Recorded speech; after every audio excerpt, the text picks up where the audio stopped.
Haleluya, puji Tuhan. Bapak Ibu saudara-saudari yang diberkati oleh Tuhan, mari sama-sama kita merenungkan firman Tuhan di malam hari ini yang terangkat dalam Markus pasal yang ke-6 ya. Mulai dari ayat yang ke-48 sampai yang ke-50 ya. Ayat yang 48 sampai yang ke-50, demikianlah firman Tuhan. Ketika ia melihat betapa payahnya mereka mendayung karena angin sakal, maka kira-kira jam 3 malam ia datang kepada mereka berjalan di atas air, dan ia hendak melewati mereka. Ketika mereka melihat dia berjalan di atas air, mereka mengira bahwa ia adalah hantu. Lalu mereka berteriak-teriak, sebab mereka semua melihat dia, dan mereka pun sangat terkejut. Tetapi segera ia berkata kepada mereka, "Tenanglah, aku ini, jangan takut." Ya. Sampai di situ pembacaan kita pada malam hari ini. Ya, kita tahu bersama bahwa di hari-hari ini ya, meskipun bulan Desember yang katanya identik dengan bulan yang penuh dengan sukacita, bulan yang penuh dengan kegembiraan, bulan yang penuh dengan damai sejahtera ya, tetapi dengan adanya pandemi seperti ini, saya rasa tidak mengurangi sukacita kita ya, tidak mengurangi rasa syukur kita, tidak mengurangi rasa hormat kita kepada Tuhan, apalagi tidak mengurangi rasa kagum kita kepada Tuhan. Karena kasihnya ya, dia mengaruniakan anaknya yang tunggal.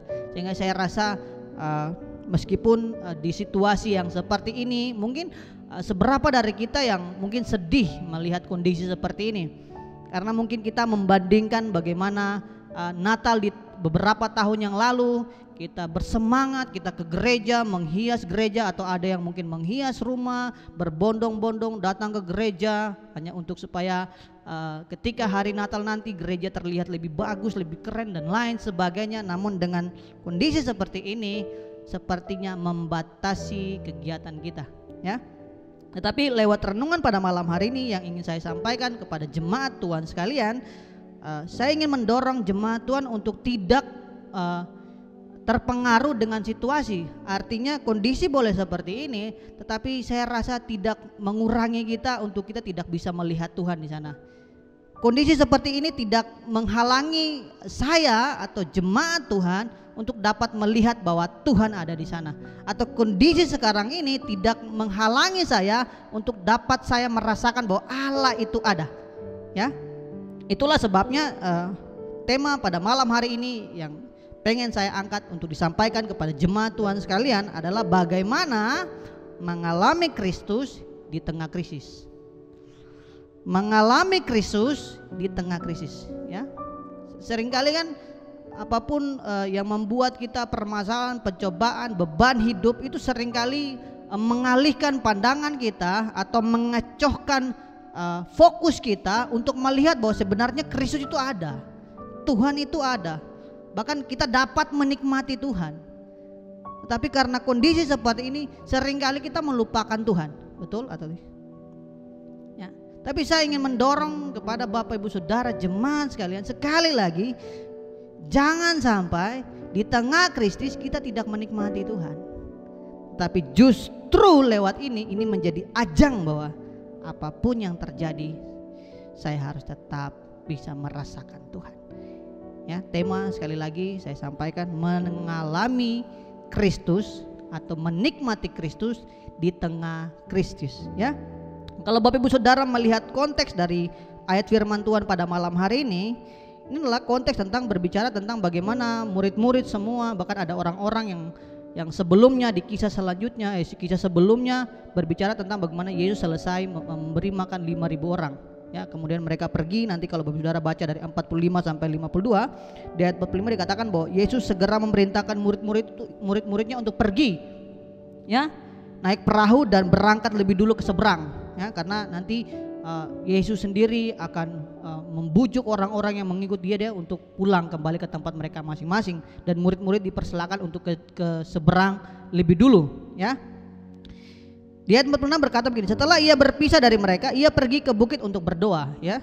Terus di ayat yang 47, ketika hari sudah malam, perahu itu sudah di tengah danau, sedang Yesus tinggal sendirian di darat. 48, ketika ia melihat betapa payahnya mereka mendayung-dayung karena angin sakal.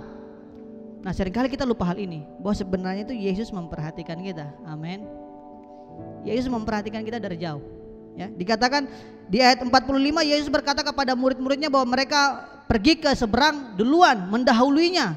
Tetapi di ayat 48 sepertinya itu kayak secara fisik Yesus itu tidak ada. Tetapi sebenarnya Yesus tahu apa yang dialami oleh murid-murid. Di ayat yang ke-48 berkata bahwa ketika ia melihat betapa payahnya mereka mendayung karena angin sakal, ya, Yesus tahu bahwa apa yang sedang dialami oleh murid-muridnya.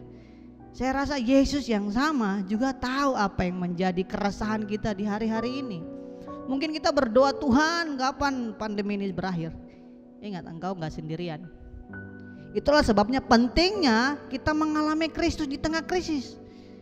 Sehingga apapun yang terjadi kita tetap optimis karena kita tahu Kristus itu ada. Tapi kalau kita jadi orang yang tidak mempercayai Tuhan, kita bimbang, kita ragu. Bapak Ibu Saudara, ketika baca dalam Alkitab Perjanjian Baru ada begitu banyak mujizat, bahkan ada orang-orang yang tidak terima mujizat karena tidak percaya, karena bimbang, karena ragu.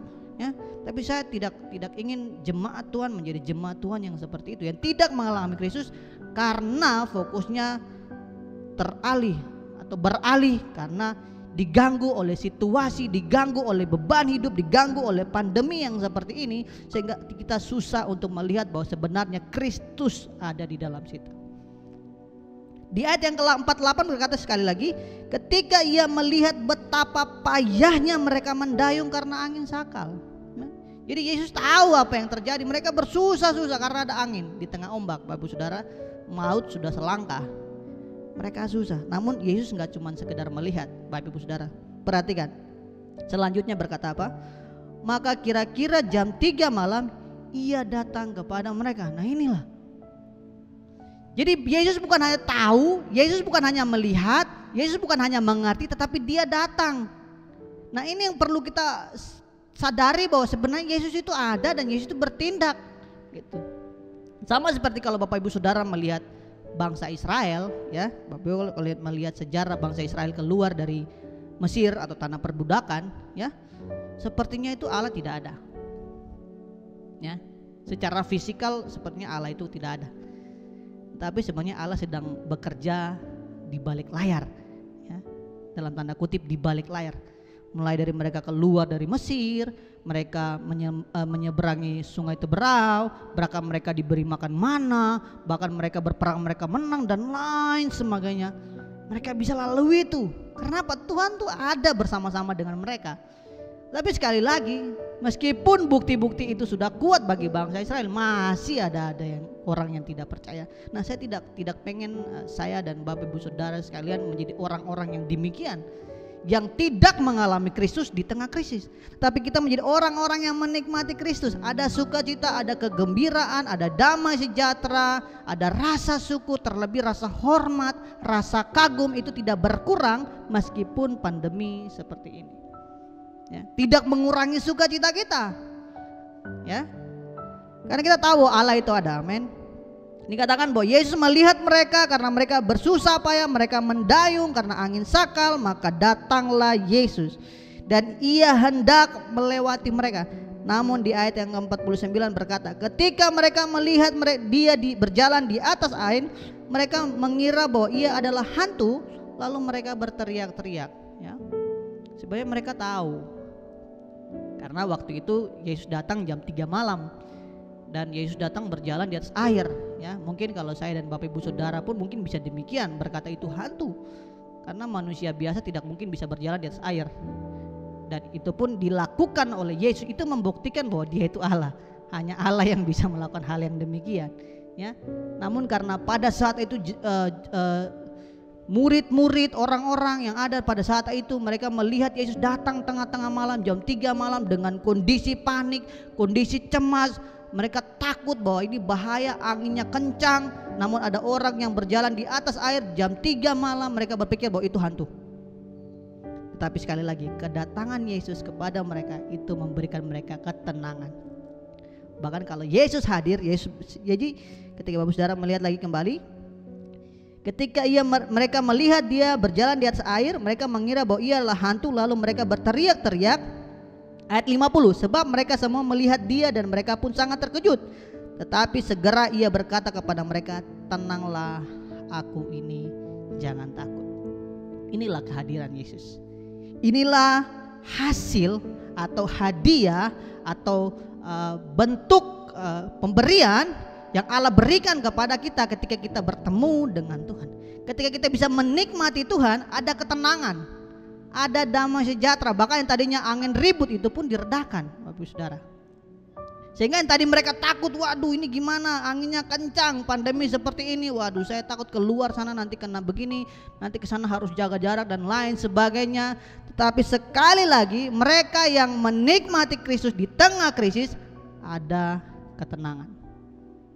Ya, tapi bukan berarti karena kita orang percaya terus kita sembarangan. Enggak, Bapak Ibu Saudara, kita tetap mengikuti protokol kesehatan.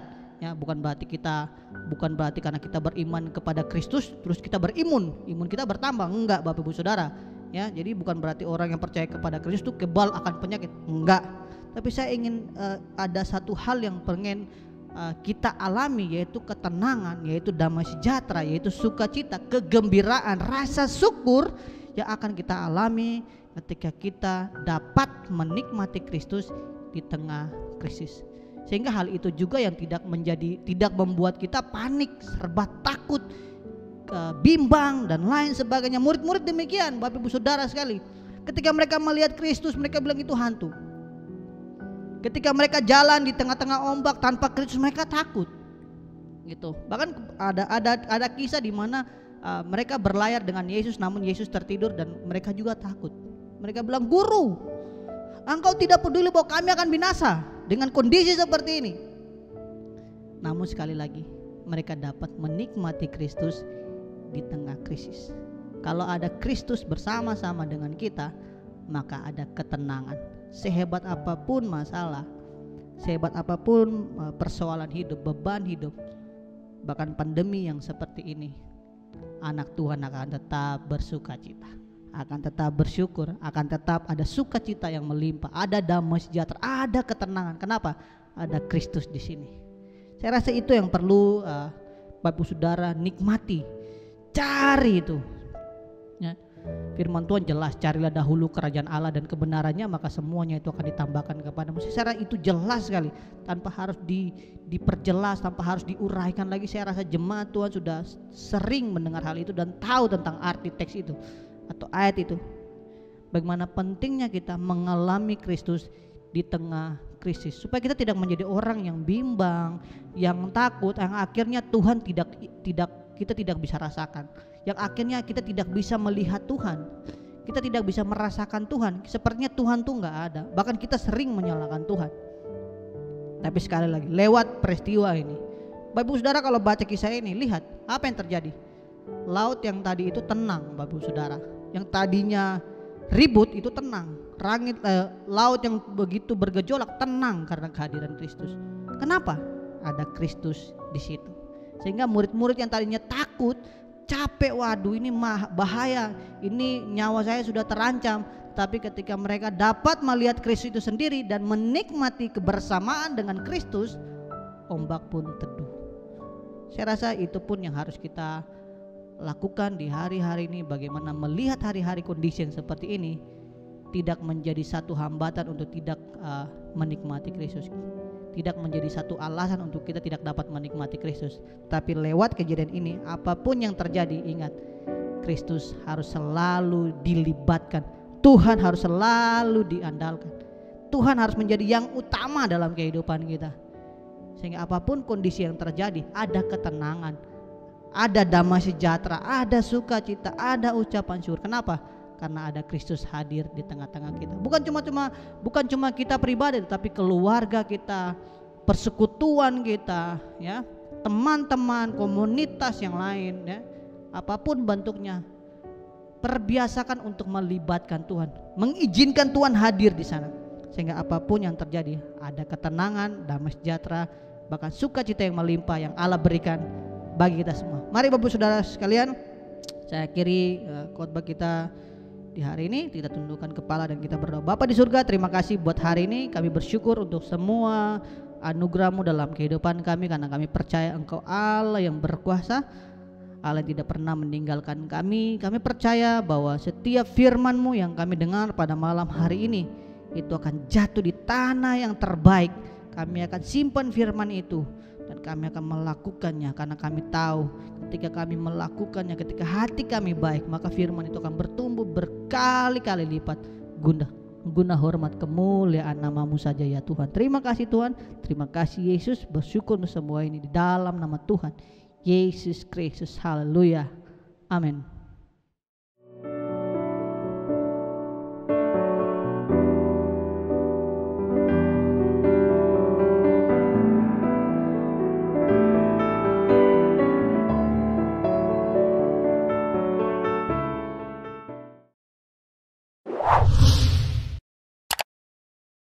Subscribe channel YouTube GPDI Efrata Yogyakarta dan aktifkan lonceng notifikasinya untuk mendapatkan informasi seputar live streaming dan video khotbah terbaru lainnya. Tombol subscribe berada di kanan atas channel kami dan jangan lupa klik tombol loncengnya. Tuhan Yesus memberkati.